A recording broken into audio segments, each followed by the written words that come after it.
안녕하십니까. 얼굴을 뵌 분도 계시고, 처음 뵙는 분들도 계시고, 일단 뭐 간략하게 제 소개를 드리자면, 저는 합격의 법학원에서 1차, 2차 이제 무역영어, 1차는 무역영어, 2차는 무역실무랑 대형무역법, 외국환거래법 강의를 맡고 있는 저 이용훈 관세사라고 합니다. 아니 뭐 박수. 예, 이용훈 관세사라고 하고요. 오늘은 뭐 첫 시간이니까 지금 첫 시간 때는 그냥 간략하게 처음부터 막 진도 막 빼면 좀 매너 없잖아요. 매너 없으니까 오늘 1교시는 OT 형식으로 여러분들 지금 현재 이제 공부 어느 수준까지 되어 계신지 좀 파악도 좀 제가 좀 할 필요도 좀 있고, 그리고 뭐 저에 대한 소개도 좀 드리고, 그리고 질문도 좀 받고, 그런 시간들을 좀 갖도록 하겠습니다. 일단 제 메일 주소랑 핸드폰 번호는 말씀을 드릴게요. 이게 제 개인 메일이고요.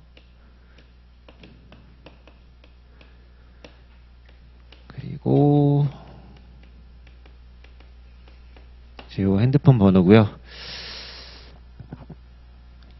그냥 공부하시다가 뭐 공부, 무역 실무 관련된 질문이든 아니면은 뭐 그냥 관세사 전반적인 질문이든 어떤 질문이 됐든 다 상관없으니까 편하게 그냥 저희 기존 이제 학생분들이랑 어떤 식으로 하고 있냐면은 이렇게 카톡으로 이렇게 자기가 공부하다 모르는 부분 있으면 이렇게 사진 찍어가지고 막 보내주세요. 그래서 이거 잘 모르겠다.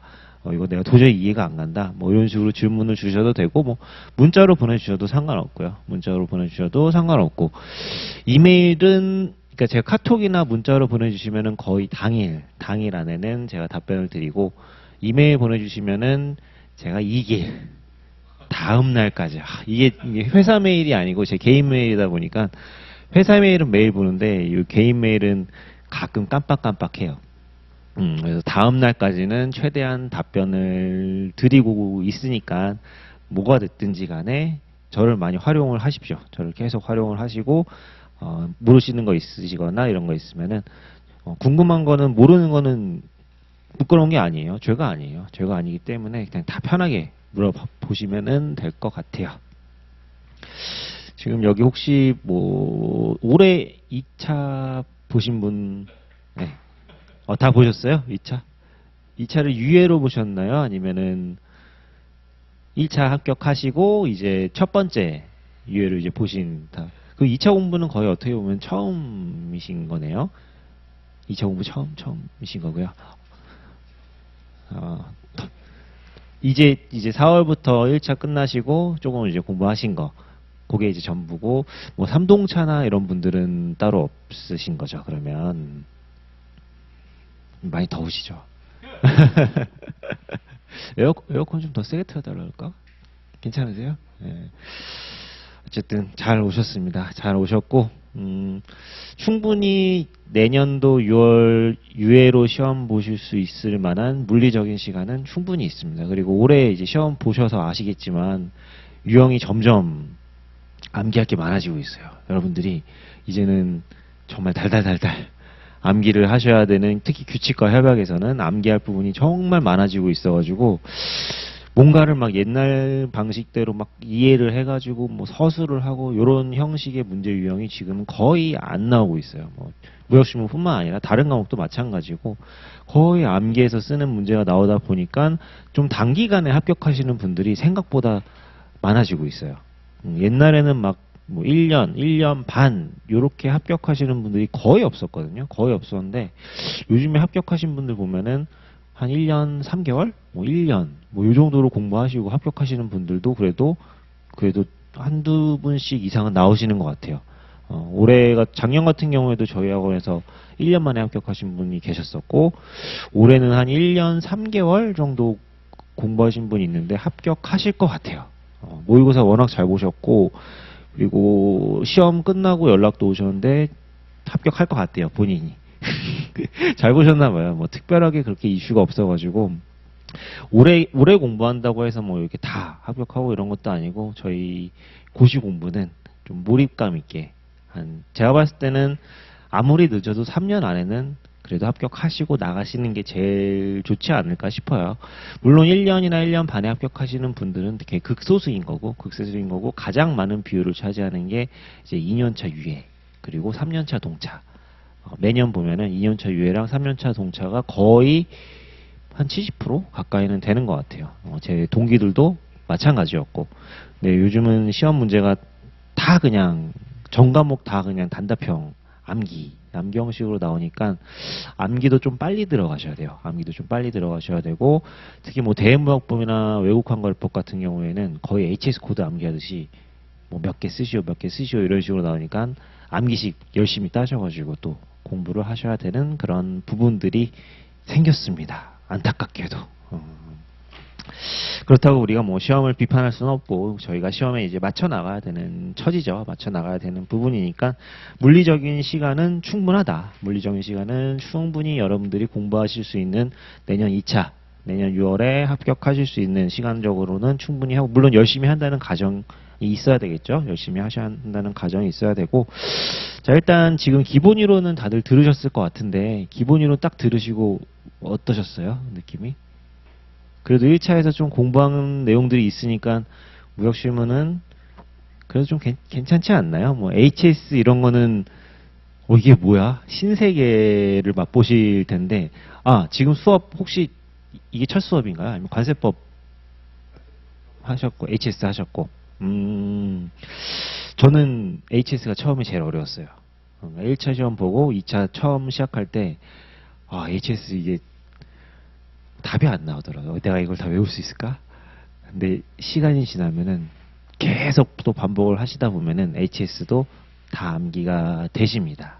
지금은 이제 처음 이제 1회독 막 끝나시고 이제 아마 2회독을 향해서 아마 가실 거예요. 물론 좀 더 공부하신 분들도 계시긴 하겠지만 기본적으로 아마 2회독이 이제 내년 유예를 올해 1차 합격하신 분들은 이제 보통 대부분 다 2회독이 이제 들어가는 아마 그 상태이실 거고, 저희 요 핵심 요약 강의는 기본 이론에 대한 일단 저희 핵심 요약 강의를 간략하게 말씀드리면은 당연히 복습을 해야죠. 그래서 우리 기본 때 배웠던 거 복습을 할 겁니다. 당연히 복습을 하셔야 되고 계속 반복을 하셔야 돼요. 뭐 이 핵심 요약뿐만 아니라 그 다음 과정을 가시더라도 마찬가지로 계속 복습을 하셔야 되는 거고, 일단은 답안을 좀 쓸 수 있게끔 아직까지 뭐 답안을 작성하거나 뭐 이런 시기가 좀 아니긴 하지만 그래도 여러분들이 기본 이론에 대한 걸 좀 복습을 하면서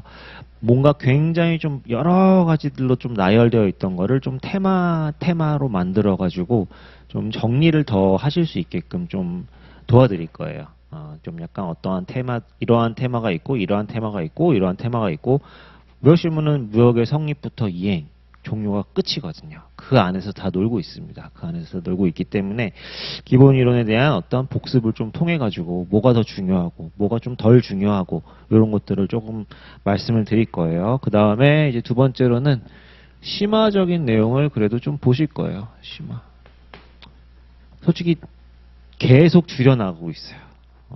4년 전에 강의할 때 심화적인 내용과 3년 전에 강의할 때 심화적인 내용과 작년에 강의할 때 심화적인 내용과 올해 강의할 때 심화적인 내용을 계속 줄여나가고 있습니다. 안 나오니까. 잘 안 나오잖아요. 심화적인 내용이.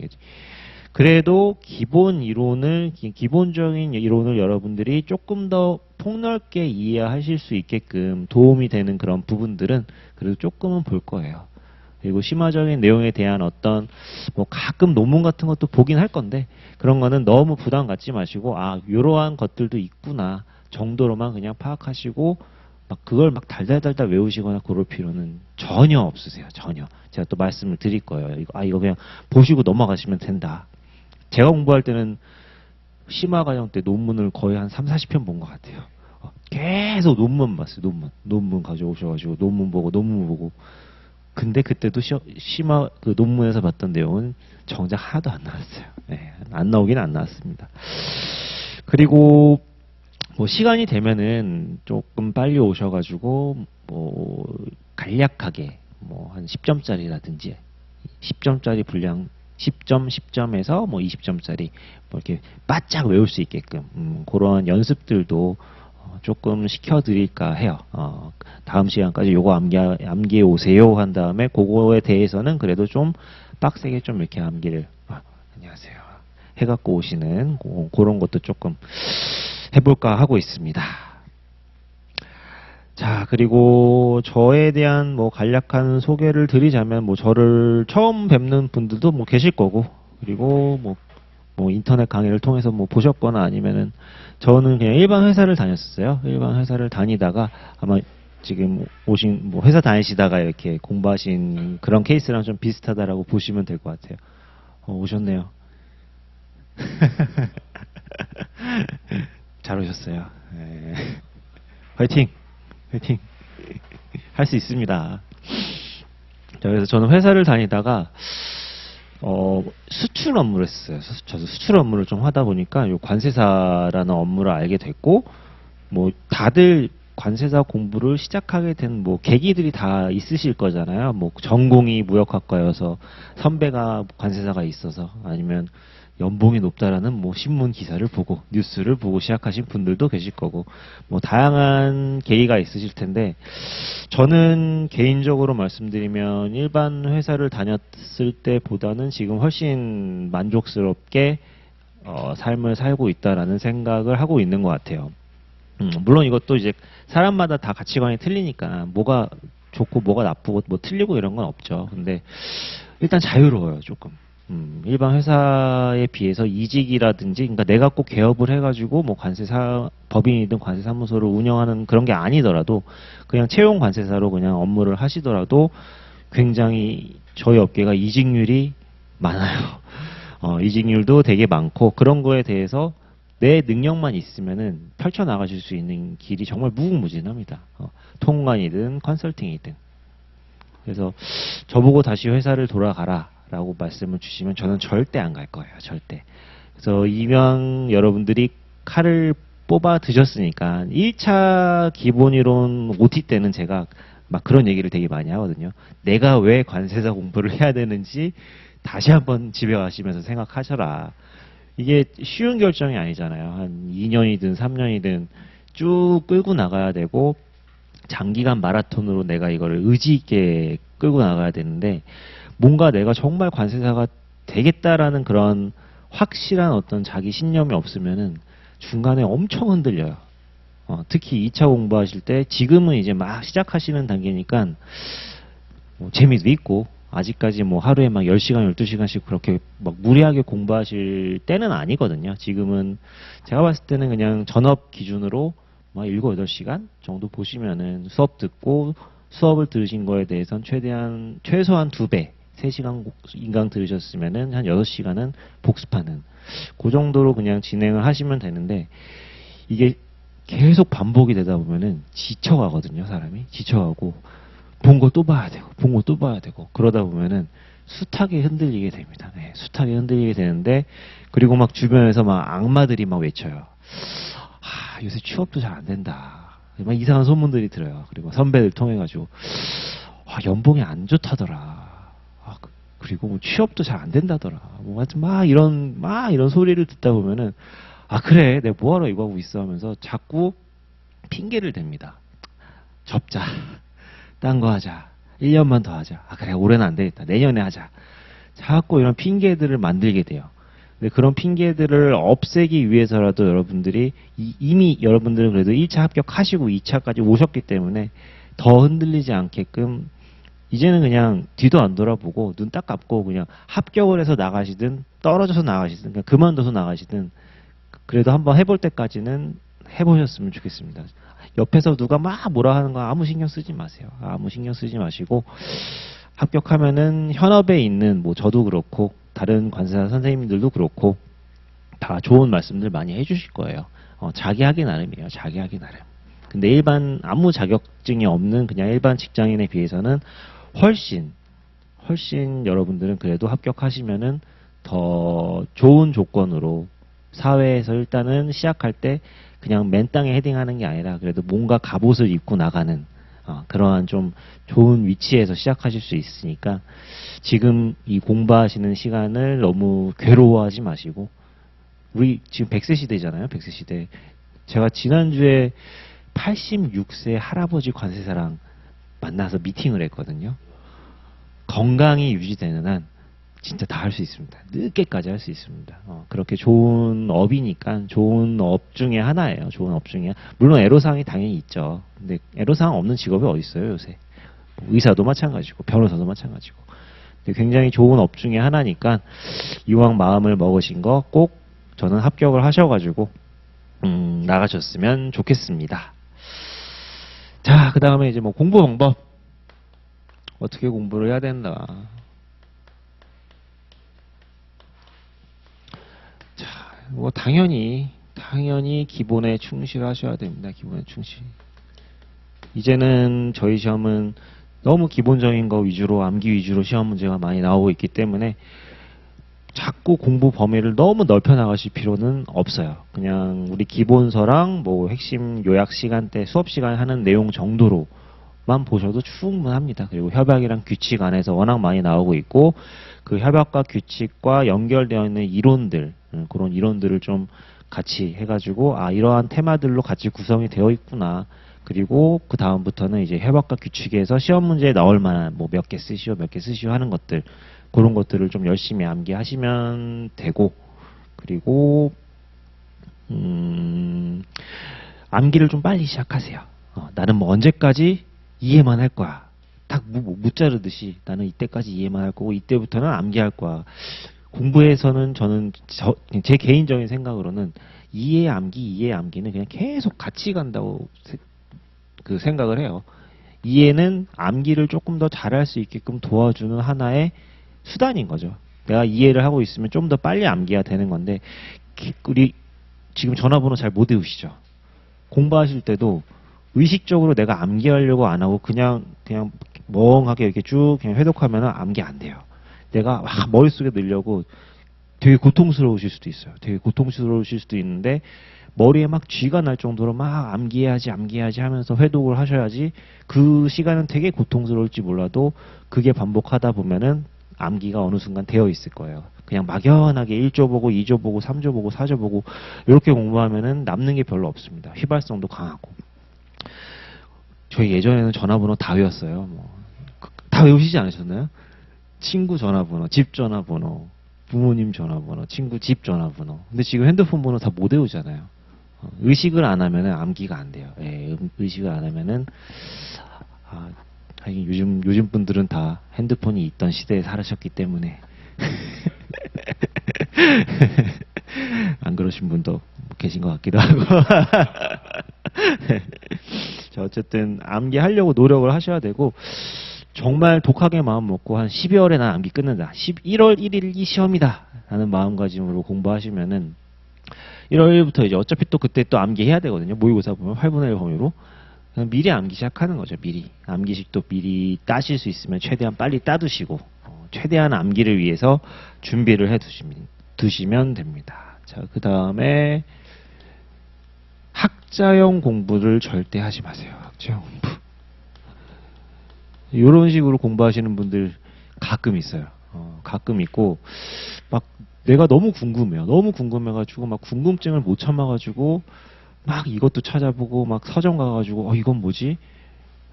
막 대외무역법, 특히 외국한거래법, 이런 파트들은 지금 우리는 그냥 철저하게 수업 목적으로만 공부를 하시면 되고, 뭐 다른 과목도 마찬가지예요. 뭐 관세율표, 뭐 화학 구조, 막 이런 거 내가 막 옛날 중학교 때 화학책을 다시 펴가지고 뭐 공부하시거나 그럴 필요 전혀 없어요. 전혀 없으시고, 뭐 박사 학자 스타일은 합격하시고 하시면 돼요. 합격하시고 나중에 저희 관세사 합격하신 다음에 석박사 무역학과 하시는 분들도 꽤 있으시거든요. 그때 하시면 충분하시지, 지금은 그냥 오롯이 그냥 합격만을 위한 공부를 하시면 돼요. 합격만을 위한 공부. 절대 막 관세평가 이 사례 막 분석하고 저 사례 분석하고 막, 그리고 되게 오래 공부하신 분들은 막 옆에서 막 그런 얘기 듣고 있으면은 뭔가 되게 좀 대단해 보이기도 하고 되게 잘하시는 것 같아 보이기도 한데, 속빈강정일 수도 있어요. 그냥 정말 기본적인 거, 결국에 시험 문제 나오는 거 보면은 결국 기본적인 거 누가 잘 쓰냐 못 쓰냐로 판가름이 나거든요. 어려운 뭐 이상한 뭐 지엽적인 부분 나오면은 그건 다 같이 못 쓰는 거고, 다 같이 못 쓰는 거고, 중요한 부분도 막상 모의고사 거의 막 끝날 때쯤 돼도 잘 못 쓰시는 분들이 허다해요. 허다하기 때문에 반드시 여러분들은 논문형으로 공부하시지 마셔라. 조금 궁금한 게 있어도 좀, 뭐 예를 들어 외국한 포지션 궁금하죠. 근데 좀 그냥 절제하시는 거예요. 그래, 이건 나중에 합격하고 공부하자. 합격하고 공부하자. 그래서 최대한 좀 효율성 있게 공부를 하셨으면 좋겠습니다. 그리고 또 말씀드리고 싶은 부분이 자기관리. 자기관리를 좀 잘 하셔야 돼요. 이게 슬럼프가 오는 한 가지 원인 중에 하나가, 이게 혹시 밤에 공부하시는 분 계신가요? 그러니까 새벽에. 새벽에 공부하세요. 근데 그것도 이제 또 뭐 본인 스케줄에 따라 이제 다르긴 한데, 보통 자꾸 새벽으로 이렇게 늦어지고 하다 보면 밤낮이 완전 바뀌어 버리잖아요. 그러면 뭐 그렇게 주변에 같이 공부하는 분들도 다 대부분은 낮에 공부를 하시는데, 밤에 공부하는 제 뭐 주변에도 밤에 새벽에 공부하시고 합격하신 분들도 있는데 많지는 않아요. 많지는 않아가지고 최대한 그래도 이건 그냥 제 개인적인 생각이에요. 깨어 있는 시간에 공부를 하시고 밤에는 그래도 좀 잠은 좀 충분하게 주무시는 게 좋지 않을까. 낮밤 바뀌다가 슬럼프 오시는 분들을 워낙 많이 봐가지고 이게 한번 탁 삐끗 스케줄이 한번 흐트러지면은 좀 많이들 이렇게 슬럼프에 빠지시더라고요. 그래서 그런 것들은 좀 주의하셨으면 좋겠고, 그리고 뭐 살다 보면은 뭐 술 한 잔도 마실 수 있잖아요. 뭐 그래서 만약에 내가 아침에 맨날 8시에 공부 시작해가지고 뭐 11시까지 공부를 한다. 근데 내가 전날 술을 마셔가지고 오후에 일어났어요. 그래서 나 오늘 공부를 못했어. 그래서 새벽 뭐 한 2시까지 공부하면 다음날 또 여파가 있겠죠. 그래서 공부를 마치는 시간은 웬만하면 그냥 마치세요. 만약에 내가 이날 좀 공부를 못했다 하더라도 무리하게 이렇게 끌고 가지 마시고 그냥 나는 그냥 11시까지 하고, 그럼 다음날 내가 조금이라도 더 열심히 하는 그런 마인드가 생길 수 있거든요. 그래서 요것도 하나, 이렇게 자꾸 시간 늦춰지다가 또 흐트러지기 쉬운 이유 중에 하나가 또 이런 이유 때문에 또 이것도 제가 다 경험했던 것들이거든요. 제가 술 한잔 먹고 다음날 늦게 일어나서 좀 늦게 공부하니까 다음날 또 피곤하고 그 다음날 또 피곤하고, 그러니까 안 되겠더라고요. 그래서 그냥 딱 끊어버렸어요. 끊어버리니까 그 다음부터는 또 하루 정도 좀 힘들고 다시 또 유지가 되더라고요. 그래서 이런 것들 또 여러분들이 좀 공부하시면서 자기 관리를 잘 하셔야 됩니다. 정말 중요한 부분 중에 하나예요. 시험 특히 지금은 상관없는데 이건 막판에, 시험 막판에 가가지고 한 일주일씩 이렇게 아프신 분들이 꼭 있더라고요. 정말이에요. 정말. 막 닌게로 닌게로 맞아 가면서 공부하시는 분도 봤어요. 그러셨어요? 오, 1차 시험 때요. 여기 세 분은 좀 아시나요? 그래서 이렇게 서로 이렇게 좀 뭐 놀리고 이런 느낌이 좀 나더라고요. 서로 막 뜨끔뜨끔해 하시는 모습들이 좀 보였거든요. 예, 그래서 닌게로 맞아가면서 공부하시는 그런 2차 때 그러면 정말 곤란하거든요. 2차 때는 정말 시험 한 2, 3일만 막판에 못 봐도 이게 휘발성이 훅훅 까먹는데, 그래서 저도 막판에 체력이 딸려가지고 한 6월달 시험이면은 한 3개월 전부터는 일주일에 한 2-3번씩 그래도 헬스장을 다녔어요. 헬스장을 가가지고 아침에 한 30분 정도 이렇게 걸었어요. 막 이렇게 무리해서는 운동은 안 하고 걸으면서 HS를 외웠어요. 왜냐면 헬스장 왔다 갔다 1시간이잖아요. 1시간. 그러면은 막판에는 진짜 그런 시간도 다 짜투리 시간도 아끼셔야 돼요. 정말 하루에 순공부 시간 10시간은 나오셔야지. 보통 합격하시는 분들이 다 그렇게 공부하시더라고요. 그래가지고 하여튼 건강 관리 잘 하시고, 아프면 자기 손해예요. 그냥 본인 손해예요. 정말 본인만 피해 보는 거예요. 그러니까 관리를 잘 하셨으면 좋겠습니다. 닌게로 4번은 좀 심했네. 감기 걸리셔서 그렇게 많이 마신 거예요? 아니면 몸살 걸리셔가지고요. 이게 이제 막 또 스트레스가 막 오다 보면은 그런 것들이 몸에서 발현될 때, 제가 공부할 때 모의고사 거의 계속 잘 보시던 어떤 여성분은 떨어지셨어요. 막판에 일주일 아예 못 나오시고 인계를 맞고 아프셔가지고 그 다음에 합격하셨어요. 그 해는 떨어지시고. 그래서 정말 중요한 관리 포인트 중에 하나입니다. 건강 관리 잘 하셔야지 흐트러지지 않고 잘 끌고 나가실 수가 있어요. 그 다음에 혹시 뭐 스타디 같은 거 하시는 분 계시나요? 공부 스타디. 스타디는 좀 양날의 검이기는 해요. 스타디는 장점도 있고 단점도 있어가지고 저는 개인적으로 생활 스타디는 좋은 것 같아요. 그러니까 뭐 생활 스타디를 뭐 같은 곳에서 꼭 공부를 안 한다 하더라도 요즘에 뭐 어플 같은 것도 되게 잘 돼 있잖아요. 그래서 뭐 다른 지역에서 공부하는 이런 사람들끼리도 아침에 와서 이렇게 자기 이렇게 체크하고, 저도 생활 스터디는 했어요. 혼자서는 이게 장기간 동안 못 끌고 가겠더라고요. 그래서 아침에 와서 그 딱 도장 찍고 집에 갈 때 뭐 도장 찍고, 중간에 내가 만약에 흔들려 가지고 독서실을 박차고 나와서 하면은 벌금, 뭐 예를 들어서 커피를 쏜다든지 같이 이제 멤버들한테 그런 식으로 좀 끌고 나가면은 그래도 조금 괜찮더라고요. 근데 이제 스타디 구성원이 중요하죠. 한 둘이서 하고 있는데 맨날 저 친구는 맨날 나가 놀아. 그러면은 나도 영향을 받을 수밖에 없어요. 그래서 두 분이 하시는 것보다는 한 세네 분 정도 하시는 게 좋은 것 같고, 그리고 또 같은 공부를 하시는 분들끼리 하는 것도 좋은 것 같아요. 근데 공부 스타디는 이거는 그냥 선택사항인 것 같아요. 공부 스타디는 막 너무 뭐 서로한테 피해를 주면 안 되니까 너무 많은 시간 동안 같이 스타디를 한다기보다는 좀 임팩트 있게 하시려면은 어디서부터 어디까지 우리 뭘 외우자 해가지고 바짜 외우고 넘어가고 바짜 외우고 넘어가고 그런 방식으로 하시는 게 좋지 않을까 싶습니다. 자, 그리고 우리는 이제 무역실무가 총 대외 외환 20점, 무역실무 80점이죠. 대외 외환 20점 분량으로 여러분들이 공부를 하셔야 되고, 또 무역실무는 80점 분량.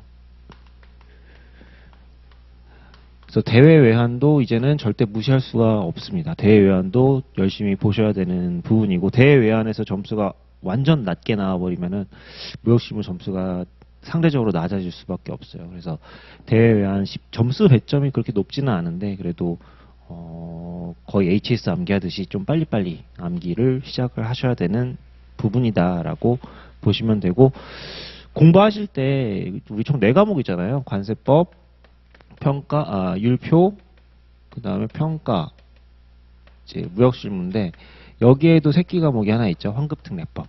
그리고 여기 대외 외환이 있는데, 관세법 공부할 때 같이 묶어서 하시거나 무역실무 공부할 때 같이 묶어서 하시면은 무역실무나 관세법 공부하는 시간이 좀 피해를 받게 되거든요. 그래서 저는 환급특례법이나 뭐 대응문법, 외국환거래법 같은 이런 짜투리 과목들은 최대한 짜투리 과목이니까 짜투리 시간을 좀 이용하시는 게 좋을 것 같아요. 그리고 하루에 만약에 내가 10시간을 공부한다. 그러면은 저 같은 경우에는 자꾸 그 대외외환이나 황특법은 소홀히 하게 되다 보니까 아침에 그냥 오자마자 해버렸어요. 그냥 오자마자 매일 그냥 뭐 30분 한특법 보고 뭐 30분 대외무역법 보고 30분 외국환거래법 보고, 그러면 안 밀리긴 하더라고요. 근데 안 보고 맨 저녁에 보거나 하면은 자꾸 밀려요, 진도가. 그래서 이것도 여러분들이 그 스케줄 짜실 때 어차피 뭐 월 계획 짜셔야 되고 주 계획 짜셔야 되고 일 계획 짜셔서 공부하셔야 될 텐데, 네 과목에서 별도로 좀 이렇게 체킹을 하셔서 공부하는 것도 하나의 뭐 좋은 방법이 아닐까라는 생각이 듭니다. 저는 그렇게 공부했어요. 저는 그렇게 좀 구분해가지고 공부를 했습니다.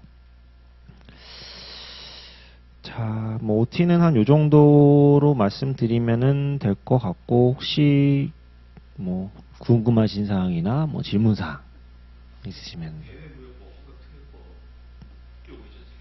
환급특례법이요. 외국환거래법.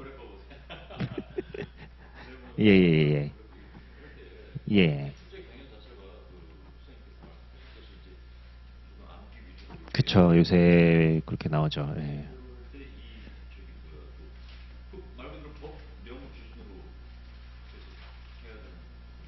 법령 기준이라는 게 법 뭐 몇 조 뭐 영 뭐 몇 조에 뭐 몇 개 쓰시오 뭐 이런.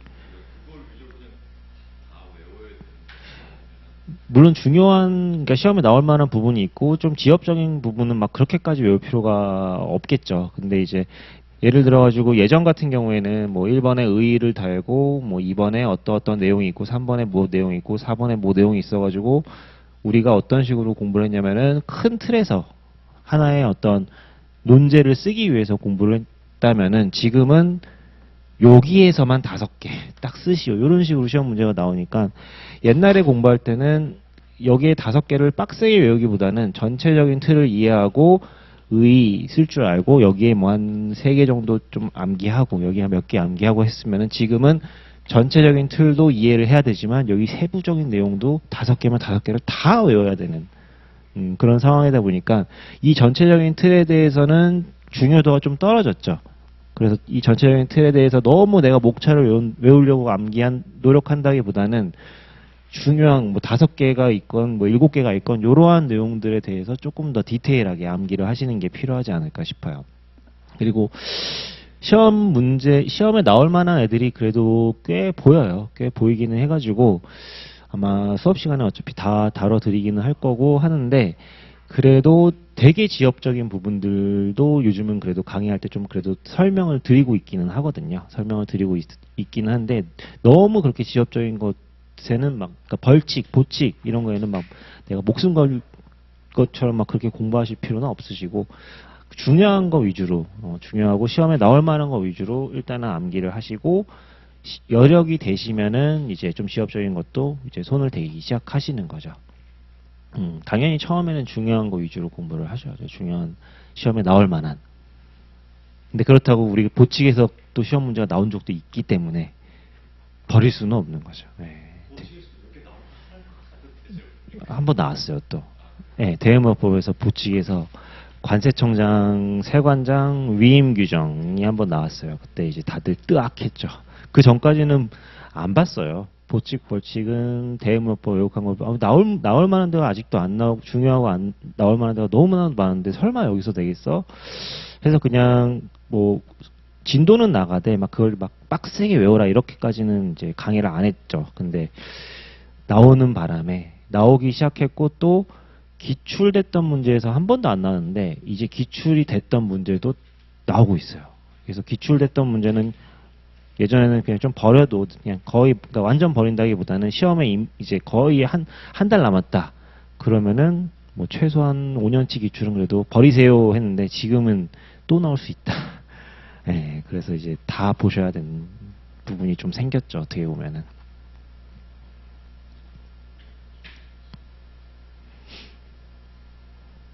자, 그리고 혹시 또 뭐 다른 질문사항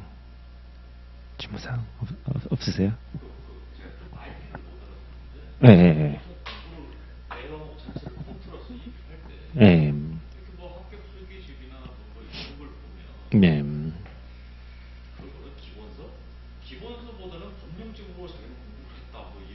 아,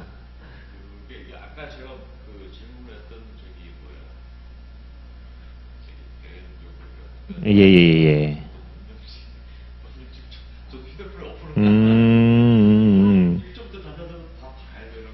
아니요, 굳이 그렇게 하실 필요 없어요. 예, 이거는 과목마다 좀 틀리긴 한데, 대외무역법, 외국항거래법을 법령집으로 공부하는 건 좀 시간 낭비인 것 같아요. 그냥 어느 정도 정리가 되어 있는 교재로 그냥 공부하시는 게 나으시고, 법령집으로 공부하시려면 법과 영과 규정에 대한 흐름을 다 이렇게 연결시키실 수가 있어야 되는데, 그거를, 교재는 그게 다 연결이 되어 있거든요. 그걸 다 연결이 되어 있는데, 법령집은 그게 100% 다 연결이 안 되고, 막 찾아가면서 하셔야 되기 때문에, 굳이 20점 분량 때문에 법령집으로 공부하실 필요는 없고 관세법은 좀 그럴 필요가 있죠. 관세법 같은 경우에는 법과 영과 그 시행규칙이랑 이런 것들이 다 연결성이 있는 법령집 공부가 좀 필요할 수는 있는데 저는 제가 개인적으로 생각했을 때는 법령집으로 공부를 하시든 그냥 교재로 공부를 하시든 열심히 하시면은 지금은 저는 법령직으로 공부를 안 했어요. 네, 저는 법령직으로 공부를 안 했고, 뭐 안 했음에도 불구하고 그냥 중요한 내용들은 어차피 다 또 교재에 실려 있으니까. 네, 그렇게. 네. 아, 저요? 저는 저는 2년차 유예로 합격을 했습니다. 네. 첫 해 1차 시험 합격하고, 그 해 1차는, 2차는 떨어지고, 그 다음에 이제 2차 합격을 한 거죠. 예. 그 정도 걸렸죠. 예. 그래서 2년, 3년, 4년이 제일 많아요. 2년, 3년, 4년. 2년차 유예, 3년차 동차가 그 중에서도 더 많고, 그 다음에 1부 4년차 유예, 그리고 아주 극소수, 뭐 2년차 동차라든지 아니면은 뭐 1년 6개월 미만 공부하신 분들. 아주 극소수로 있죠. 5년, 6년 이렇게 공부하시고 합격하신 분들도 있죠. 예. 근데 4년이 넘어가니까 합격률이 급격히 낮아지세요. 그렇게 오랜 기간 동안 공부를 합격이 안 되신 거는 아마 좀 뭐 개인적인 뭐 사정이 있으실 수도 있고, 아니면은 뭔가 공부 방법이 좀 잘못되셨을 수도 있고, 아니면은 많지는 않아요. 예. 단연차 오래 공부하신 분들 합격률이 높지는 않아요. 뭐 있기는 있습니다. 네.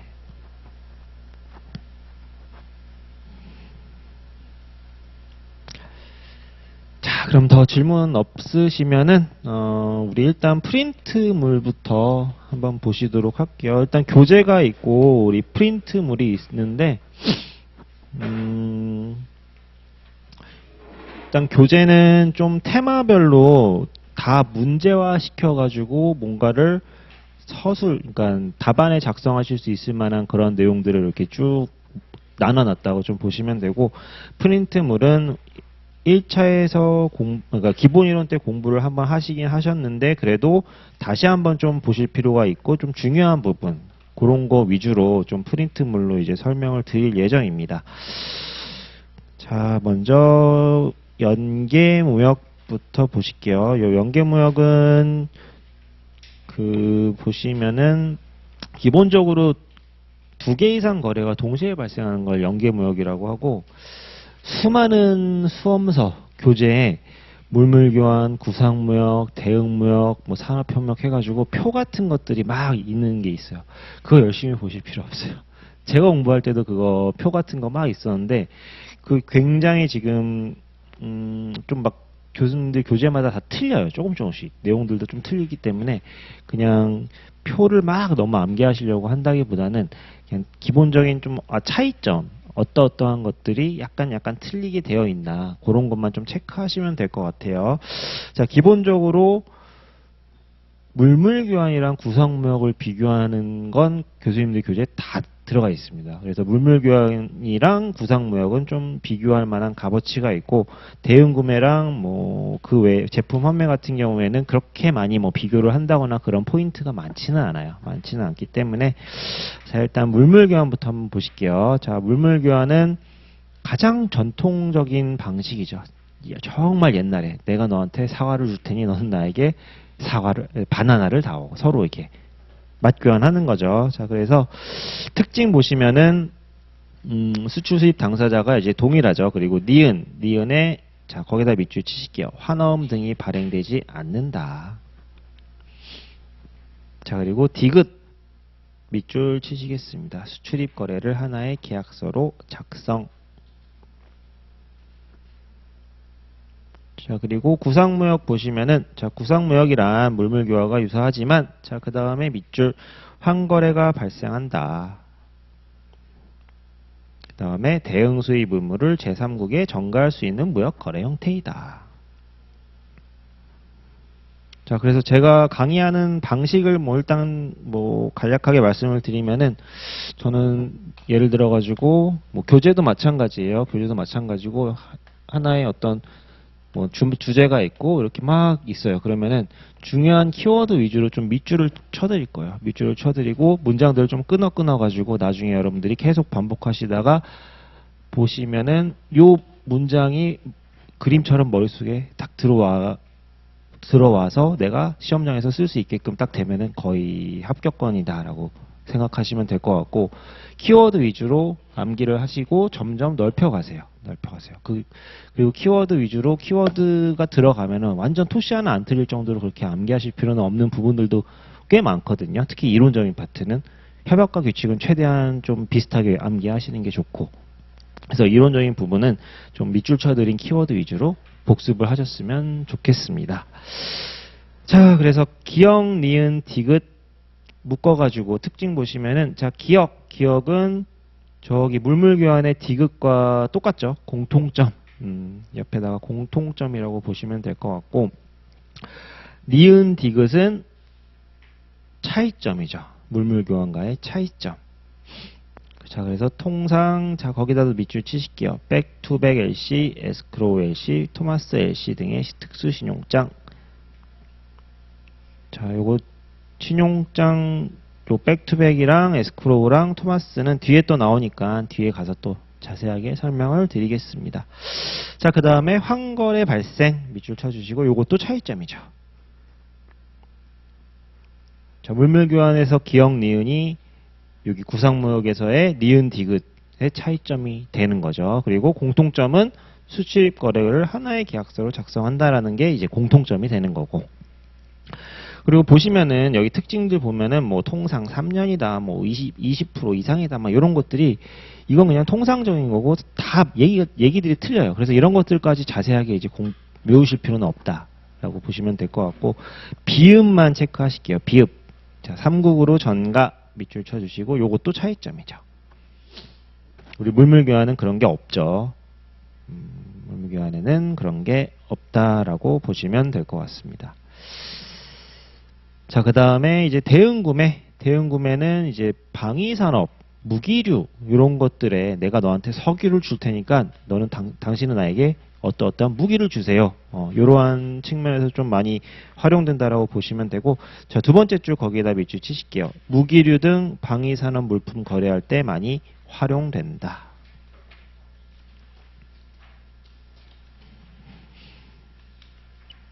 자, 그 다음에 특징 보시면, 자, 이제 여기는 기억에 거기다 밑줄, 형식상 분리된 두 개의 거래 형태이다. 형식상 분리된 두 개의 거래 형태.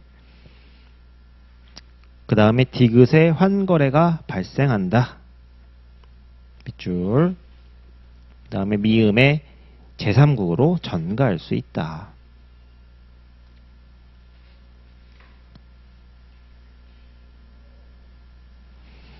자, 그 다음에 이제 제품 판매 같은 경우에는 우리 중공업 회사들, 뭐 현대중공업, 뭐 두산중공업, 이런 회사들이 중동 가가지고 이제 정유설비 같은 거 지어주고 거기에서 나온 원유를 내가 이제 이렇게 값싸게 수입하는 그런 형태라고 좀 보시면 되고, 자, 쭉 밑줄 치실게요. 개념에는 산업협력 방식 등을 통하여 기술설비 플랜트를 수출한 수출자가 수출에 대응하여 설비나 기술로 생산되는 물품을 수입하는 무역거래 형태이다. 자, 얘도 특징을 보시면은, 자, 거기다 밑줄 형식상 분리된 두 개의 거래 형태. 자, 니은에는 환거래 발생, 디귿은 제3국 전가, 리을은 자, 거기 산업협력 방식, 기술 이전 수반되는 경우에는 이제 산업협력 방식이라고 부르기도 합니다. 그래서 그런 내용들이 있는 거고, 출제될 가능성은 지극히 낮아요. 지극히 낮은 파트예요. 네. 근데 저도 예전에 공부할 때 요거에 대한 어떤 차이점이라든지 이런 것들을 암기하기가 너무 싫었거든요. 너무 싫었던 파트인데, 그래서 기본적인 것만 좀 체크하시고 넘어가시면 되시지 않을까 싶어요. 자, 그래서 비교 보시면은 구상무역과 물물교환 보시면, 자, 환거래 발생 여부에는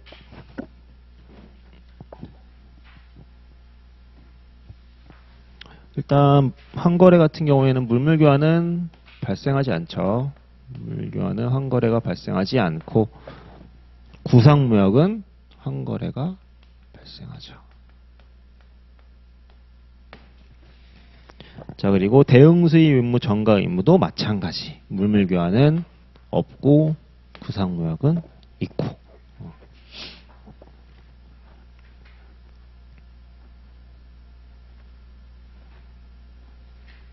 자, 그리고 두 번째, 대응구매와 구상무역 보시면은, 자, 계약의 수. 자, 대응구매는, 자, 두 개의 계약서.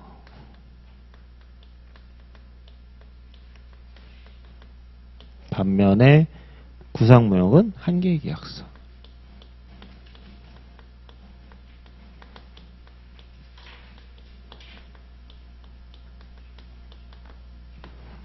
자, 그리고 결제 방식.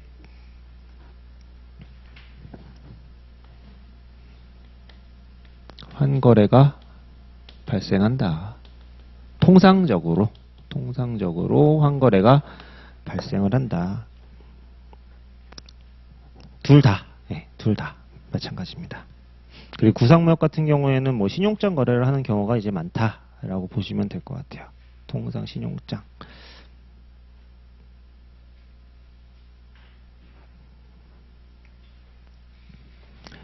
자, 그래서 요 정도로만 좀 보시면 되시지 않을까 싶어요. 저희 기본이론 시간 때는 되게 간단하게 그냥 보고 넘어갔는데 조금 그래도 디테일하게 좀 말씀을 드렸고, 자, 잠깐 쉬셨다가 여기 연계무역에서 사용되는 신용장부터 좀 이어서 하도록 할게요. 잠깐 쉬었다 가겠습니다.